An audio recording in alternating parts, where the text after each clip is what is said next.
L'idée de départ de Marguerite Boulangerie du coin, c'est juste avoir une boulangerie de quartier, une nouvelle génération, où chaque chose qu'on exécute, on essaye de le faire le mieux qu'on peut. Ça s'appelle Marguerite parce que c'est le prénom de ma femme. Toutes les décisions, c'est avec elle. Tous les recrutements, je les valide avec elle. Toutes les intuitions, je les valide avec elle. On en parle des heures, des heures, des heures. C'est pas un projet personnel, hein, c'est un projet de famille. L'intuition de base, c'est juste ça. Il n'y a rien de révolutionnaire, quoi.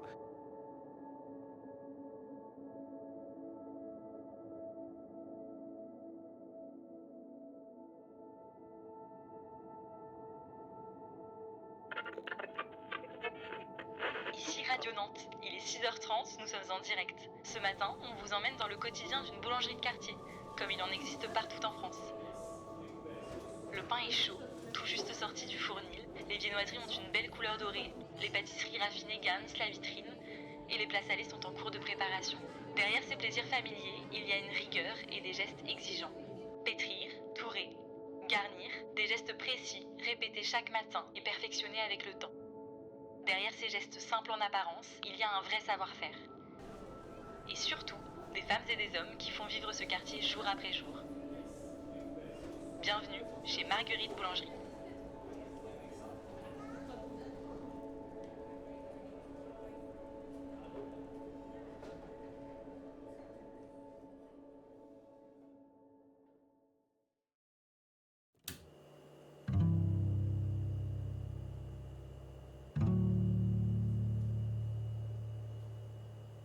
Moi, un bon pain, c'est simple, c'est une bonne farine, un bon levain bien actif, une bonne fermentation longue, comme on fait sur 16-24 heures, une belle cuisson bien dorée, bien cuit, où on sent vraiment les notes un peu caramélisées, le pain est croustillant, la mie grasse. Pour moi, c'est les points essentiels.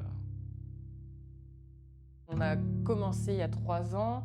L'objectif, c'était d'avoir une gamme de produits simples, mais bien exécutés. Donc des classiques, le Paris-Brest, les éclairs, la tarte citron meringuée. On s'est rendu compte que les gens adoraient ça, et donc du coup, ça a super bien évolué parce qu'aujourd'hui, il n'y a pas que des classiques bien exécutés, il y a aussi des produits beaucoup plus travaillés, des associations plus travaillées aussi, un peu comme en cuisine.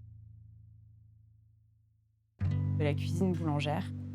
Une cuisine qui m'attire particulièrement. Je me suis vraiment formée spécifiquement sur ce sujet-là.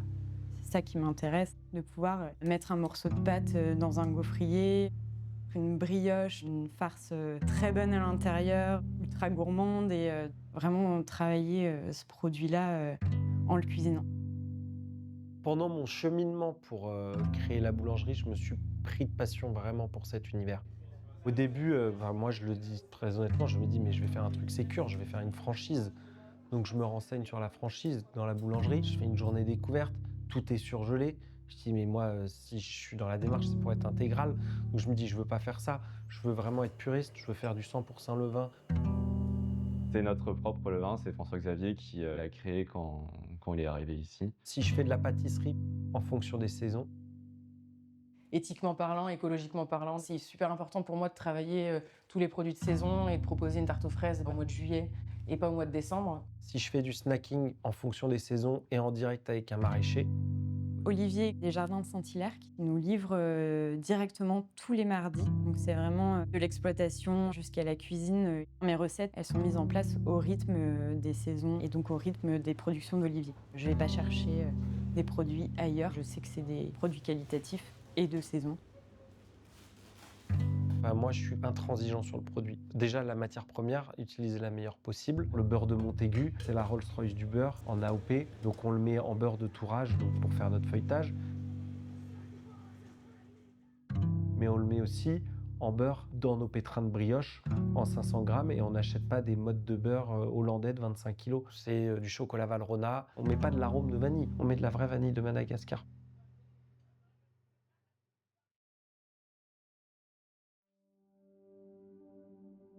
Tous nos pains, on est certifié bio. On travaille les farines de la minoterie Suire à Bousset dans le 44, à 40 minutes d'ici. C'est un moulin qui écrase sur meule de pierre des farines bio françaises. et qui est d'une qualité exceptionnelle. Ce qui peut faire varier la qualité du pain, c'est la base qu'on a, donc la farine. Sur meule de pierre, c'est beaucoup plus intéressant que sur cylindre. En fait, il y a beaucoup plus d'enveloppe qui reste de la farine, donc le grain est un peu plus entier. Les farines sont aussi beaucoup plus typées avec la meule de pierre. Donc c'est 2 meules de silex qui vont venir écraser le grain et qui vont permettre, nous, en boulangerie, derrière, d'hydrater plus fortement nos pâtes et aussi d'avoir une qualité supérieure de pain. Quand la farine est de qualité supérieure, qu'elle est bio, elle est française, elle est écrasée sur meule de pierre, ça permet de sortir des meilleurs pains, c'est certain.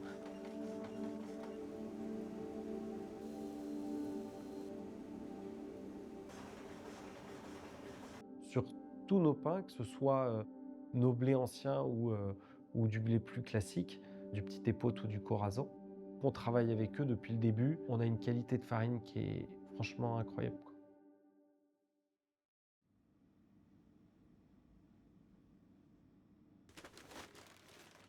D'utiliser du levain, en fait, c'est beaucoup plus technique. Il faut vachement faire attention. Tu as une base, c'est une souche de levain.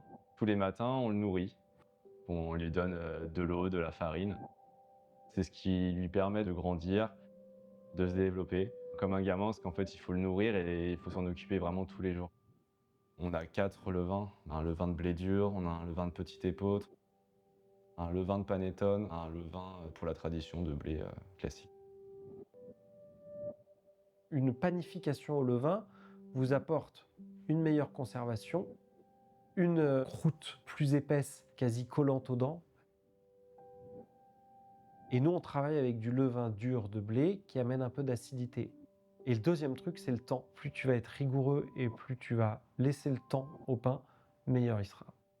Le temps de fermentation peut varier en fonction des températures extérieures. On fait vachement attention au courant d'air. On fait attention aussi à l'hygrométrie. C'est beaucoup d'instinct. Pour moi, l'étape la plus décisive, c'est le pétrissage et le façonnage.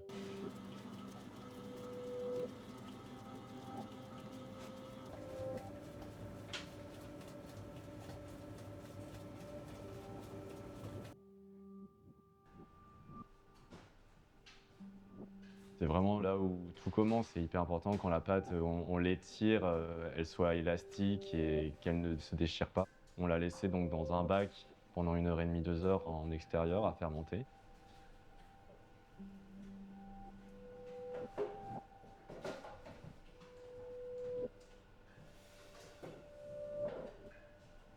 Et puis après, il y a la période du façonnage.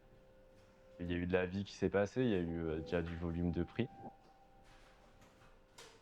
On commence à la façonner, à lui mettre le poids et la forme qu'on désire. On parle de la signature du boulanger, chacun a sa façon de faire. Un façonnage différent, un coup de lame différent sur le pain. Et le pain est forcément différent d'un jour à l'autre. De réussir à avoir un pain qui lève sans levure, c'est hyper gratifiant pour nous. C'est un travail de tous les jours, quoi.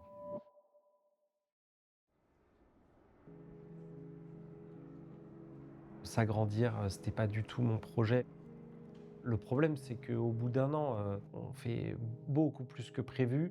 On est beaucoup plus nombreux que prévu. Les conditions de travail se dégradent terriblement. Il fait hyper chaud. On se marche les uns sur les autres. Et en même temps, on est en rupture tous les jours à 18h. J'aime mes salariés, j'ai envie de les garder. J'ai envie qu'on continue de bosser ensemble, sauf que les conditions ne sont pas réunies. On a beaucoup réfléchi. En fait, c'était un problème surtout de place en bas, dans les labos. On est dans une cuisine qui fait 6 mètres carrés, qui est l'arrière-cuisine de la boutique. On ne peut pas faire plus de sandwich. Je rends hommage aujourd'hui à Élise. Elle me dit mais vous avez jamais pensé à visiter en face? Le lendemain, ce cher Alex Touffe qui passe. Bonjour, je me présente, je vends le commerce en face, ça vous intéresserait de visiter? Je descends au sous-sol, cave de 60 mètres carrés, 4 mètres de hauteur sous plafond, fenêtre sur cour, la folie. Et là, je dis, mais ça, je prends en fait. Enfin, on va délocaliser une partie de la prod à 10 mètres en face. Moi, je trouvais qu'on était très bon en pain. On était très bon en viennoiserie. En pâtisserie, c'était hyper propre. Et sur le snacking, on se disait souvent, on pourrait faire mieux, quoi. Je me suis dit, mais je veux faire une restauration de cuisine boulangère. Et en même temps, je reçois un CV qui s'appelle Marguerite Parent. Alors les CV qui s'appellent Marguerite, je les regarde 2 fois plus que les autres. Surqualifié, chef cuisinière à Lyon. Je l'appelle, conversation incroyable. Donc, j'ai rencontré François Xavier qui m'a emmené dans son projet de Marguerite cuisine boulangère. La cuisine boulangère, c'est ce qu'on appelle du vol au vent. C'est du feuilleté et à l'intérieur, vous allez mettre une garniture. C'est Paul Bocuse qui parlait de cuisine boulangère là-dessus. Tout le monde mange du pain dans le monde entier. Il y a plein de formes de pain différents et en fait, ça ouvre un champ des possibles immense. On peut travailler le pain sous plein de formes. C'est un super contenant pour les sandwichs. Il y a plein de variations de sandwichs. Baguette classique comme on connaît en bon français, mais vous allez en Inde, ils mangent avec des nanes, les plats en sauce. Dans plein de pays différents, il y a toujours une façon différente de retrouver le pain. Quand je vois ce qu'on fait aujourd'hui à l'intersection entre cuisine et boulangerie, je suis toujours bluffé. Faire une cuisine de saison locale autour du pain sous toutes ses formes. Et en même temps, y adosser de la cuisine. Et en fait, le champ des possibles, il est immense. Ma cuisine, je la trouve très texturée. Et le pain, il m'aide beaucoup aussi sur ça. La vapeur qui m'aide à cuire des bao qui sont très moelleux. Et à l'intérieur, je peux mettre des choses très croquantes. Donc on va avoir un jeu de texture qui est chouette. J'aime bien construire mes plats comme ça aussi.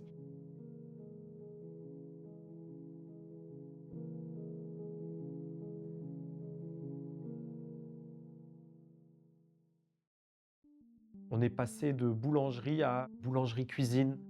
Avant, je pense que c'était la boulangerie du coin. Maintenant, on va parler de Marguerite, parce qu'on est une entité plus globale. Tout le mérite revient à Marguerite parce que j'ai pas ses compétences. Et aussi beaucoup grâce à Kevin, qui est notre nouveau chef boulanger, qui est très curieux sur ces sujets-là et qui a vachement accompagné Marguerite. De travailler avec les boulangers, ça me permet aussi d'avoir des formats de pâtes et de pain ultra qualitatifs que moi, je suis pas capable de faire parce que je suis pas boulangère. Je suis une vraie cuisinière. J'adore le coup de feu. J'adore les lignes de bond ultra remplies qu'on doit vite envoyer. J'adore le rush du service. Pendant notre journée équipe qu'on a faite, moi je voulais qu'on aille voir ses producteurs pour que la boucle soit bouclée. C'est important que toutes les personnes qui préparent les sandwichs, quand elles épluchent une carotte, elles se disent elle venait de cette terre-là. Je sais à qui j'ai affaire et c'est quasi philosophique. Enfin, il y a une chaîne qui se crée et ça, je trouve que ça amène du sens au travail. On travaille essentiellement avec des producteurs locaux, des références de la région. Je travaille aussi avec le champignon urbain. Ils font des shiitake, pleurotes, champignons de Paris. Sébastien de la ferme de la Divate en bio où on prend tous les produits de la crèmerie. La sauge, ils font tout ce qui est micro-pousses. On retrouve beaucoup en finition des assiettes qui donnent une belle aromatique, qui surélèvent les plats en termes de saveur.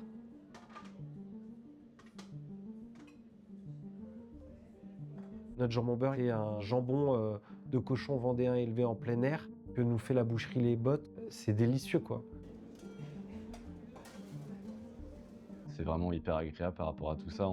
On est hyper transparent et en fait, on peut l'être. On fait tout maison, donc ça donne envie de travailler, ça donne envie de faire des belles choses. Les clients aussi sont demandeurs, donc en fait, on peut s'exprimer comme on veut, quoi. Je trouve que c'est un domaine qui réconforte, qui fait du bien.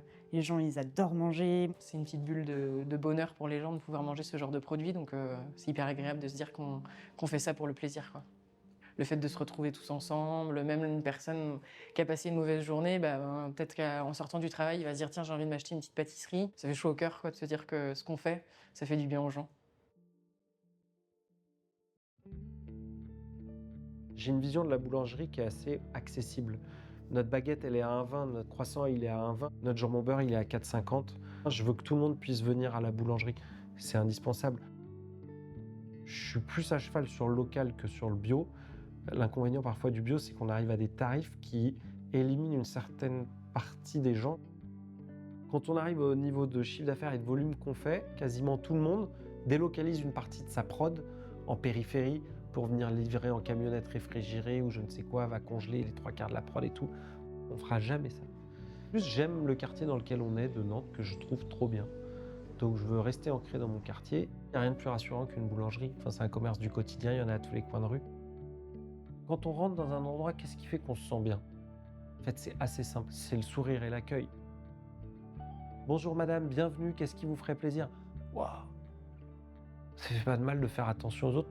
Un commerçant, c'est quelqu'un qui sait accueillir tout le monde. On parle beaucoup de bienveillance en entreprise. Moi, je préfère parler d'attention aux autres. On est des êtres humains qui vivons ensemble pendant 7 heures au même endroit. Est-ce que tu es bien dans ton travail? Est-ce que tu prends plaisir à venir travailler? Qu'est-ce qui t'anime? Quand je vois comment tout le monde s'entend, quand je vois la relation, l'attention aux autres que chacun a, l'entraide qu'il y a, moi je trouve que ça reste aussi une grande famille. C'est comme ça que moi je le ressens. J'espère que les équipes le ressentent comme ça.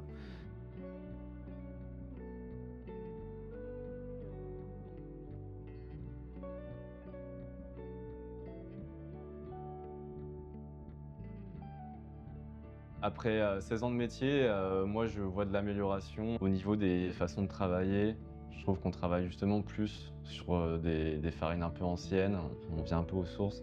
Je pense et j'espère que du coup on évolue dans le bon sens et qu'on revient en fait à il y a très longtemps où vraiment c'était la base, c'était le levain et des fermentations naturelles, quoi.